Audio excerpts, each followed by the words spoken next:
to $900 referral per account, per transaction. So if you refer people and you got up to $900 and use that money to pay gold and silver from KB Gold, how much you pay for the gold and silver? Same thing that you would pay here.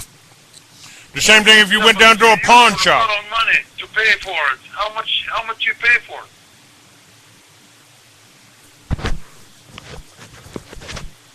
What? If you use the referral reward money they give you, it won't cost you nothing to get the silver and gold. So you got a free silver and gold.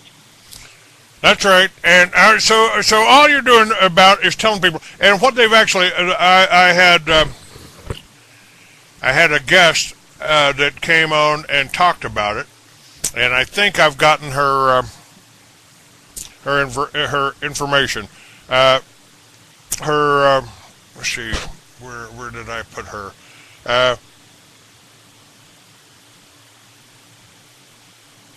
You mean Cheryl? Cheryl, yes, Cheryl. I haven't got her up yet. I haven't got her up. But Cheryl pointed out, that basically this is the people around the world coming up with an alternative to the Federal Reserve. And I'd say gold already is a world currency. So we got it. We got it. We don't have to let the banks go out and start it. We can control it. We can control our own gold. And let them do whatever they want. And they're going to do whatever they want. They're going to try to put American people down. They're going to continue to try to steal your money, and they don't want you to have a safety net. And that's what this is really it's a safety net. Now, there's a lot of people out there that ain't got no money. So but there's a lot of people that do, and they've already lost money in their 401ks. So why not just transfer that 401k to the savings account in Switzerland, and your 401k will go up instead of down, or the money that you had in there will go up instead of down. Isn't that true? Yeah, I mean, you don't have to do the whole thing. You can take 5 to 20% of your fiat money, or whatever paper money you're talking about, and convert it to real money. I tell people, silver and gold is God's money. It's God's money. So that's better than any currency you can have. That's right. So besides its world currency, it's God's currency. So how are you going to go wrong with God's currency? The fiat money can go down to zero, but God's money never goes to zero. All right, now listen. I appreciate you coming on. I'm gonna open up the lines here and take other callers, but I appreciate everything you're doing. Now, are the websites ready to go yet? What's the deal on that? We're expecting that to happen sometime today, and you will be notified with your new replicate website when that happens. Okay. All right, sir.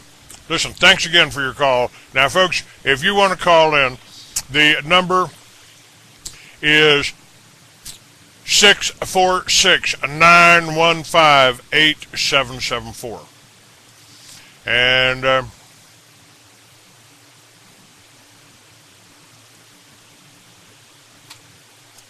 what is this?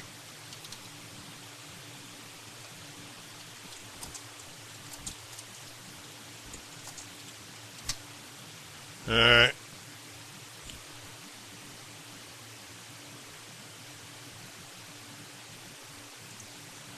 All right. But it's okay. Let me go on over here. Let me go over here and share this story with you.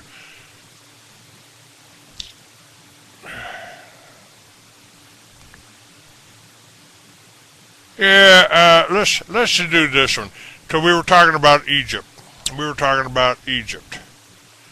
And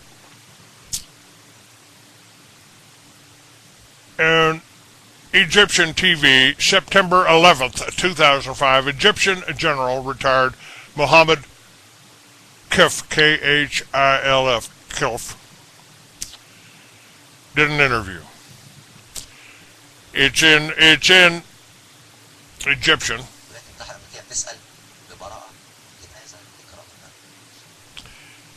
And I will translate for you. The U.S. naively asked, why do they hate us in the Middle East?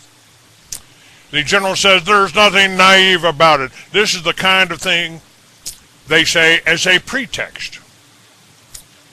The truth is that they understand, we understand, the American people understand, the whole world understands that there is a comprehensive plan and that 9/11 is just one of many small details of this plan, which is no longer concealed from anybody. It began with Bush Sr., who talked about a new world order. Plans were made and became public. The National Defense University developed a plan in January 1999.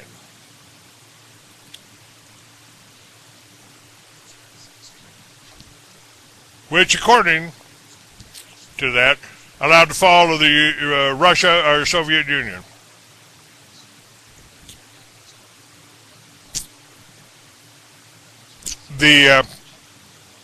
According to which, with the fall of the USSR, no other superpower should be allowed to exist. Not the USSR again, not even the countries included in the USSR. Not China or any other country. They began thinking about filling the vacuum formed in Asia with the countries that had left the USA, and the plan for Afghanistan had been published a year before. There was another secret plan that became public. I'm not inventing this. It's taken from their own sources. I'm not inventing anything. All this appears on the internet. It appears on their websites, which discuss some serious matters regarding 9/11. When we began talking about this, we in the Arab world are always accused of being conspiracy theorists. Sound familiar? Conspiracies are always possible, but nobody really expected that the U.S.,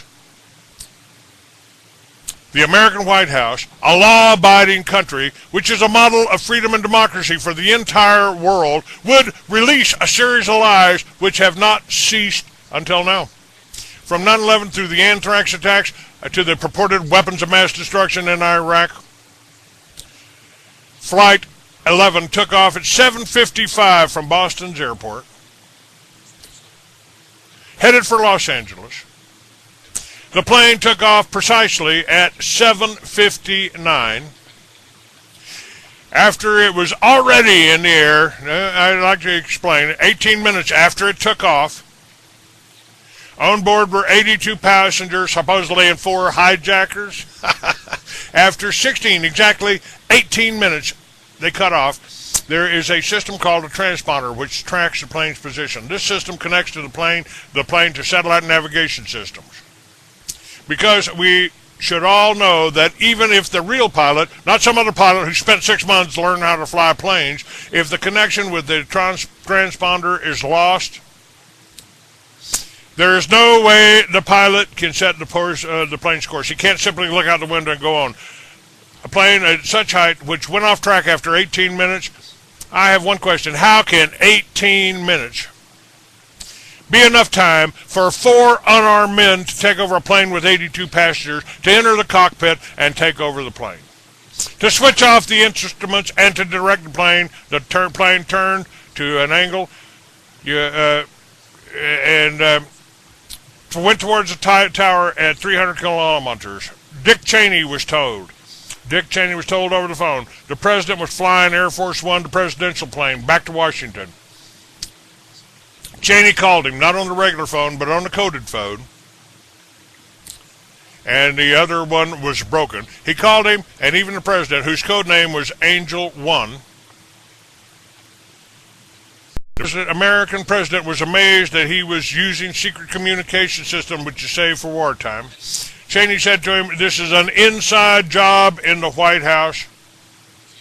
There are enemy agents in the White House. He said these things. The American president slammed the phone down and said, Air Force One is next, and gave the order to land. He was told there is a conspiracy, but these things were published but have not been repeated since. If we take into account who sold the communication system, these were Israeli. Hold on. I want to point this out because this is actually pretty relevant here. If we take into account who sold the communications systems, these were Israeli and Zionist companies that controlled production of surveillance and communications equipment in the U.S. There are so many of these, so many that instructions given in March not to cooperate with foreign companies. To be precise, it is France, a company specializing in the manufacture of bugging equipment, and this is an Israeli company. When we look at how the tower collapsed, the plane entered this way, logically and without any knowledge of engineering, if there was a fracture, the tower would tilt sideways at the point of the fracture. Our second point has to do with tower number 7, which was far from the place where the planes hit. On the 911truth.org website, you can see footage of the tower collapsing of its own accord, and dust emitted from the side has nothing to do with it. It was detonated. A ball of fire of such dimensions could not be created. This is a cinematic production like you see in action films. There is American terrorism. Before you mention the American terrorism, the interviewer says, we might not know this. When and where did the world's first terrorist attack take place? The world's first terrorist operation was an explosion that took place in September 16th, 1920 in Wall Street in New York. 85 years ago, on September 16th, a car bomb, this is in September too, like the car bombs in Iraq in 1920, 35 fatalities. In other words, 85 years ago. Hang on.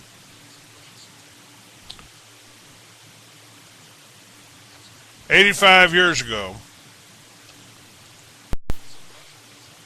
car bomb on Wall Street. 35 fatalities in 1920.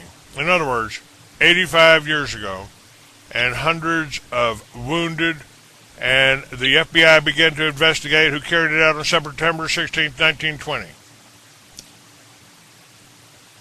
What was the target? The financial and commercial areas.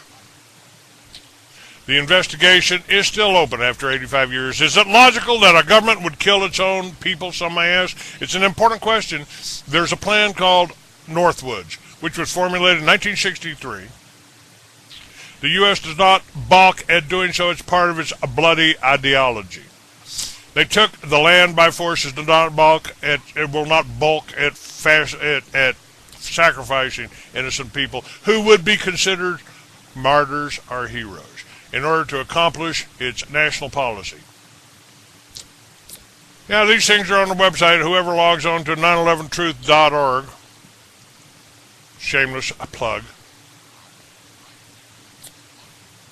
and searches for Northwoods, will find this document. There's a picture of the document there. There's a picture of the plan of the Northwoods. So here you've got the truth coming out from Egypt. Oh, now this was a little while ago, that a couple of years, that this was put up. And you got an Egyptian general telling you the same thing that I've been trying to tell you, that 9/11's been trying to tell you, that the so-called truthers have been trying to tell you. Okay. Now, let me see.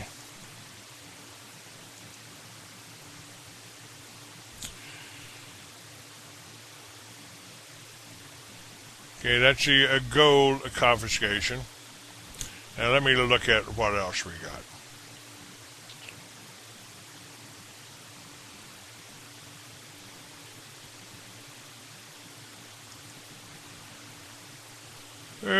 Okay, another story here. Catholic Church silences exorcist priest.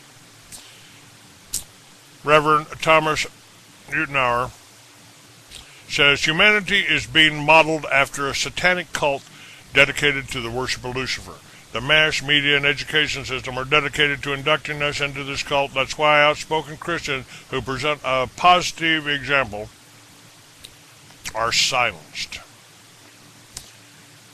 And I got a number of things here of people that are silenced. Just to give you a quick update, Fritz Springmeier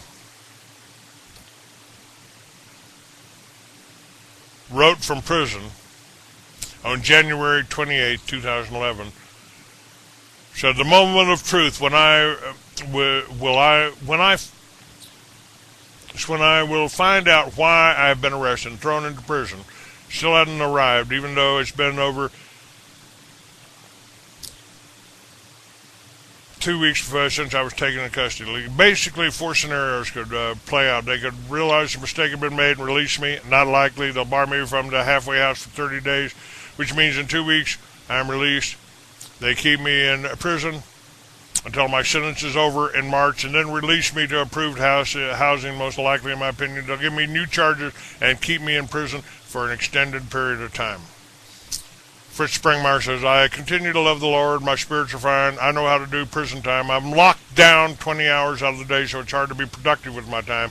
Many of the projects I was working on to get my life reestablished are down the drain. But we all have to take life as it comes and make the best of it. The staff here claim they don't know why I'm here and don't know what will happen to me.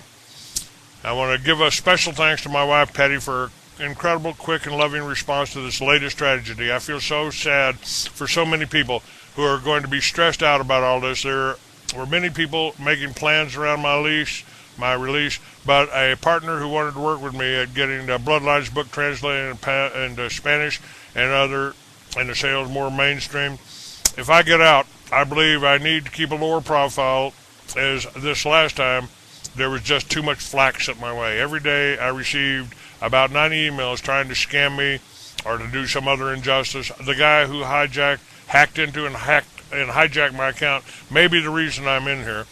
He really made a hash of my job searching efforts when I was using my original email address. I'm trying my best to preserve my health. With the money that just arrived, I hope to get some commissary food and will take pressure off my situation and allow me to have a better nutrition and some shower shoes to prevent foot disease and stamps to write people, etc. I've tried to get my release address changed from Portland to where I was offered a job and again have been denied. Thanks and for your concern for me. The bottom line is I'll continue to love the Lord and trust that He can bring some good out of all this. Yours, Fritz Springmeier. And from his wife, Patricia, she said yesterday, 1/22/11, the Bureau of Prison website finally reflected Fritz's move to Sheridan Prison. If you go to that site, you can see the current status of any federal inmate using the inmate locator system. And as you can see, at this time, his release date is still 3/26/2011. It says he's in Sheridan, FCI. One thing I can say in favor of Sheridan is one of the better facilities in the system. It's located in scenic farming and wine country. The climate is temperate and it's not overcrowded. If nothing else, the federal prisons are usually better than the county jails. Better food, and once in prison, an inmate no longer has to deal with the temporary county inmates who, fresh off the street, are going cold turkey of their addictions, including cigarettes, which are now being banned in a lot of facilities today.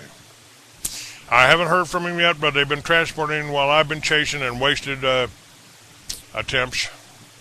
2 wasted attempts at 1823. Express overnight mail envelopes used in an attempt to get $100 to him in the county jail in Portland. I got a return to sender from the second attempt, and will be sending $100 to put on his books in the prison here. If you want to write Fritz Springmeier, his number is 65941-065. He's at Sheridan FCI Satellite Camp, P.O. Box 6000, Sheridan, Oregon 97378. And to put money on his books, they accept only postal money orders that are made payable to Federal BOP at the address below. The memo line should say, for Fritz Springmeyer 65941-065. Finally, they require you to put your name and home address to designate the senders from and address fields. And I'd like to. He could certainly use some encouragement. Okay.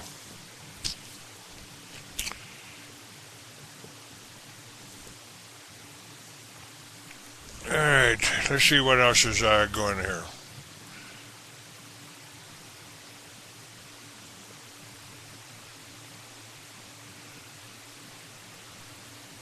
Yeah.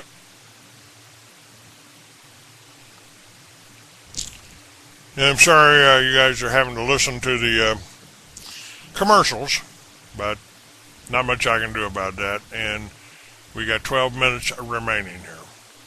I want to tell you, folks, my address is 3331 North Dodge Boulevard, Tucson, Arizona 85716. My website is freeamerican.com. And I could use a little bit of backing here. I've been attacked. I've been just like Fritz Springmeyer was attacked, except I was lucky. They tried to put me in jail 2 or 3 times. Haven't even told you about all of those times. But I'm still here. I'm still here. And I'm getting a larger audience all the time. Broadcasting on more networks, doing a night show, an evening show, and I've got the books that they don't want you to read. They hate Mystery Babylon because we talk about Christian identity, we talk about Operation Watchtower, we talk about the drug smuggling that they're putting in, and it's a hell of a book. It's a hell of a book. Now, the information just came out, and I'm trying to find this. Yeah, okay, I found this. Last week, on a segment of the Glenn Beck Show on Fox, this story appeared. Even though President Obama is against offshore drilling for our country, he signed an executive order to loan $2 billion of our taxpayer dollars, which we can't afford to loan since we're broke, right? They keep telling us that, to a Brazilian oil exploration company, the 8th largest company in the world, to drill for oil off the coast of Brazil. That oil, the oil that comes from this operation, is for the sole purpose and use of China, not the U.S. Now, here's a real clincher. The Chinese government is under contract to purchase all the oil that this field will produce, which is hundreds of millions of barrels. And we have absolutely no gain from this transaction whatsoever. Wait. Gets more interesting. Guess who the largest individual stockholder of the Brazilian oil company is, and who would benefit most from this? That would be American billionaire George Soros, who was President Obama's most generous financial supporter during his campaign. If you're able to connect the dots and follow the money, you're probably as upset as I am. Not a word of this transaction was broadcast on any of the other news networks. Are they doing their job? No. You might think about it. And that's why I started the Free American. That's why I do this show. And actually, Wall Street Journal ran an article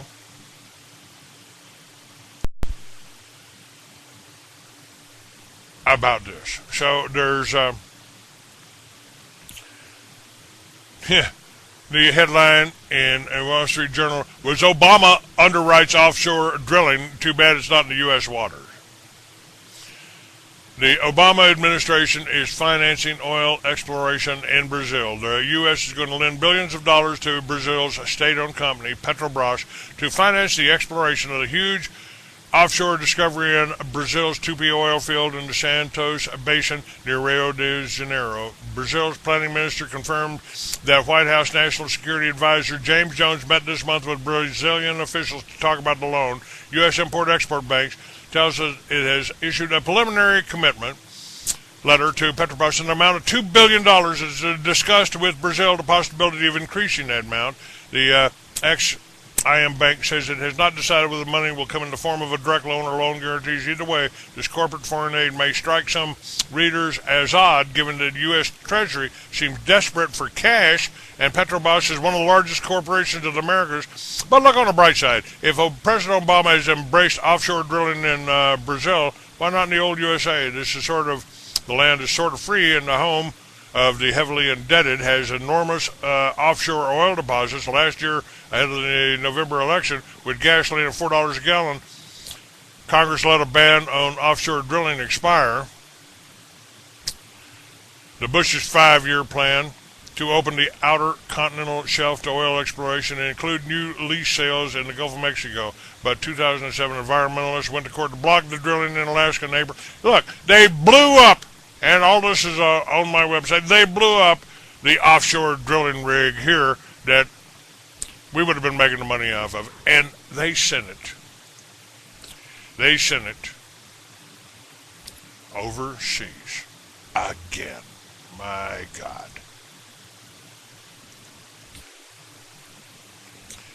Okay.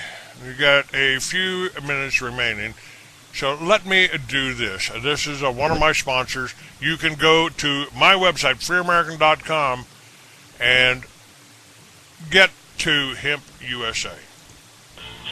What are you doing to us? What are you doing to us? What are you doing to us? Bring the hemp back to America. Bring the hemp back to America. Bring the hemp back to America. You have no right. You have no right.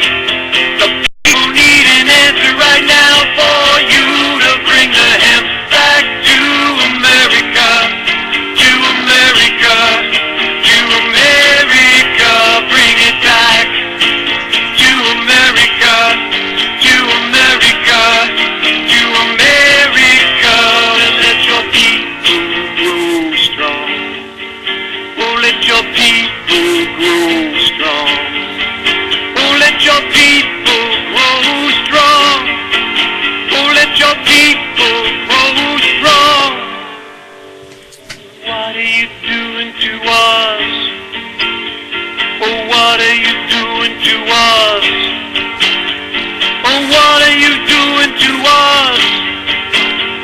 Oh, what are you doing to us? Don't waste our time any longer. The people need an answer right now for you to bring the hemp back to America. Bring the hemp back to America. Bring the hemp back to America. Don't waste our time any longer. The people need an answer right now for you to bring the hemp back to America. Bring the hemp back to America. Bring the hemp back to America. You have no right. You have no right. You have no right. It's Hemp USA. Yeah, bring the hemp. They stole these one world globalist banksters, communists, fascists, whatever you want to call them. Al-Qaeda, whatever you want to call them. They stole our number one cash crop, our most beneficial crop, $1 billion crop according to Popular Mechanics. years ago in the 30s. And they sent it to Russia and Red China. So, now, we're not talking about marijuana here. But, of course, the CIA and the Mossad